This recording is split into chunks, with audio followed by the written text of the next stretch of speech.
रीज आरती अंजलि अवस्थी की कहानी अब एक ऐसे मोड़ पर पहुंच चुकी है जहां रिश्ते, प्यार, जलन और बदले की आग सब कुछ जला देने को तैयार है। अभय साफ शब्दों में कह देता है कि गिनी अवस्थी कभी भी अंजलि अवस्थी की जगह नहीं ले सकती। उसके लिए अंजलि सिर्फ एक नाम नहीं, बल्कि उसकी जिंदगी की सच्चाई है। अभय कहता है कि अंजलि अपनी जगह पर पूरी तरह कायम है और उसका प्यार आज भी उसी शिद्दत, उसी गहराई और उसी सच्चाई के साथ सिर्फ अंजलि के लिए है। अभय की इन बातों से गिनी का दिल अंदर ही अंदर टूट जाता है, लेकिन वह अपने चेहरे पर मुस्कान का नकाब लगाए रखती है।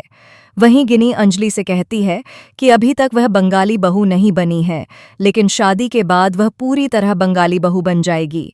वह यह भी स्वीकार करती है कि दामोदर ने उसे बहुत प्यार दिया है, बहुत सम्मान दिया है, लेकिन इसके बावजूद वह अभय को अपने दिल से निकाल नहीं पा रही है। गिनी टूटे हुए मन से कहती है कि वह अभय से बहुत प्यार करती है, इतना प्यार कि किसी और के साथ जिंदगी बिताने की कल्पना भी उसे बेचैन कर देती है। उसके मन में सवाल उठता है कि आखिर क्यों वह अभय को भूल नहीं पा रही है, क्यों उसका दिल आज भी उसी के नाम पर धड़कता है। गुस्से और दर्द में डूबी गिनी अंजलि से सवाल करती है, अंजलि, तू उससे शादी क्यों कर रही है? क्यों उसकी जिंदगी में वापस आ रही है? मत कर उससे शादी, मना कर दे उसे। वह तेरे प्यार में पूरी तरह पागल हो चुका है। अगर तूने उससे शादी की तो मैं खुद को संभाल नहीं पाऊंगी।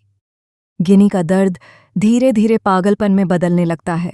उसकी आंखों में नफरत और जलन साफ दिखाई देने लगती है।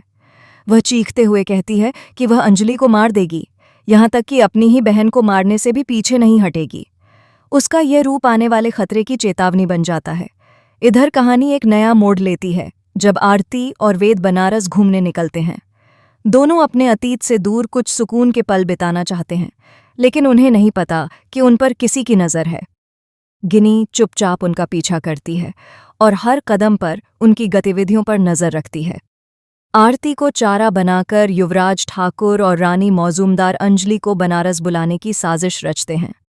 उनका मकसद साफ है, अंजलि को जाल में फंसाना और अपने खेल को अंजाम देना।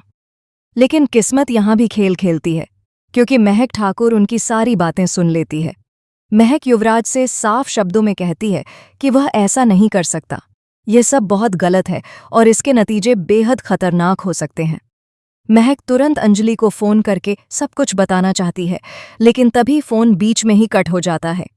अंजलि को अंदाजा हो जाता है कि महक उससे कुछ जरूरी कहना चाहती थी।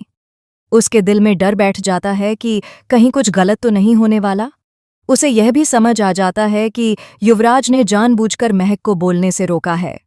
वहीं गिनी, जो अब रानी मौजूमदार के नाम से आरती का पीछा कर रही है, अंजलि से कहती है कि आरती बिल्कुल उसकी हमशक्ल लगती है। जब भी वह आरती को देखती है, उसे अंजलि की याद आ जाती है। गिनी की नफरत अब आरती की तरफ मुड़ जाती है और वह ठान लेती है कि आरती जिंदा नहीं बचेगी। वह कहती है कि वह आरती को जान से मार देगी। उधर युवराज ठाकुर महक को कमरे में बंद कर देता है ताकि वह किसी को सच्चाई न बता सके। अपने अंदर भरी सारी भड़ास वह राघव सिंह राजपूत पर निकालता है। युवराज गुस्से में कहता है कि अभय सिंह राजपूत का अंजलि सिंह राजपूत के साथ रिश्ता उसे बिल्कुल पसंद नहीं है। वह राघव को ताना मारते हुए कहता है कि आप घर के सबसे बड़े हैं, फिर भी आपको इतनी सी बात समझ नहीं आ रही कि यह रिश्ता कितनी बड़ी तबाही ला सकता है। अब सवाल यह है कि क्या अंजलि समय रहते सच्चाई जान पाएगी? क्या महक खुद को इस कैद से आज़ाद कर पाएगी? क्या गिनी का पागलपन किसी की जान ले लेगा? और क्या अभय और अंजलि का प्यार इस तूफान को झेल पाएगा? इन सभी सवालों